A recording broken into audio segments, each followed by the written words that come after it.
Ça y est, nous sommes en guerre. En tout cas, c'est ainsi que le narratif est servi par les médias depuis l'allocution d'Emmanuel Macron. Sondage du 8 mars, 61% des Français sont favorables au rétablissement d'une forme de service militaire obligatoire.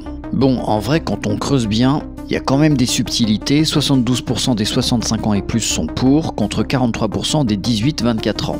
Les plus âgés sont majoritairement pour parce que eux vont pouvoir rester à la maison bien au chaud. Autre sondage de propagande proposé par le Figaro. 75% des Français voient la guerre en Ukraine comme un risque pour la France. Toujours le Figaro avec cet autre sondage, 64% des Français sont favorables à ce que la France protège d'autres pays européens sous son parapluie nucléaire. La propagande s'intensifie ici en nous expliquant que 52% des Français interrogés ont été convaincus par l'intervention du président. Allez, on va regarder le sondage dans son intégralité.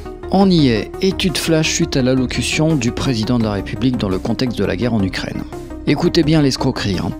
Enquête réalisée en ligne le 5 mars.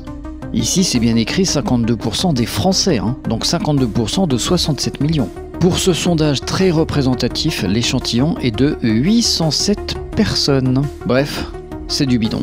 Opération cirage de pont pour France Info qui nous dit « Il redevient une figure de rassemblement ».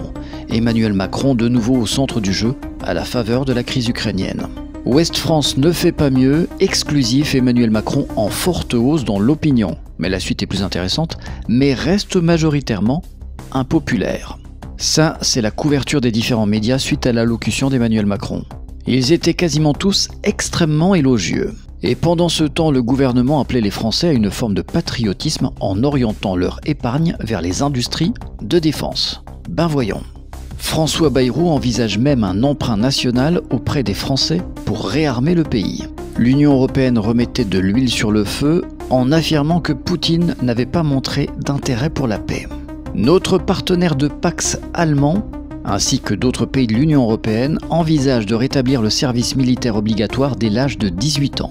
La Pologne instaure une formation militaire obligatoire pour tous les hommes adultes afin de renforcer ses effectifs et porter l'armée à 500 000 soldats. L'Union européenne donnera aux mendiants ukrainiens 30,6 milliards d'euros en 2025. Problème, ceux-ci sont financés par les intérêts des actifs russes immobilisés. Pas sûr que ce soit un vrai signe d'apaisement.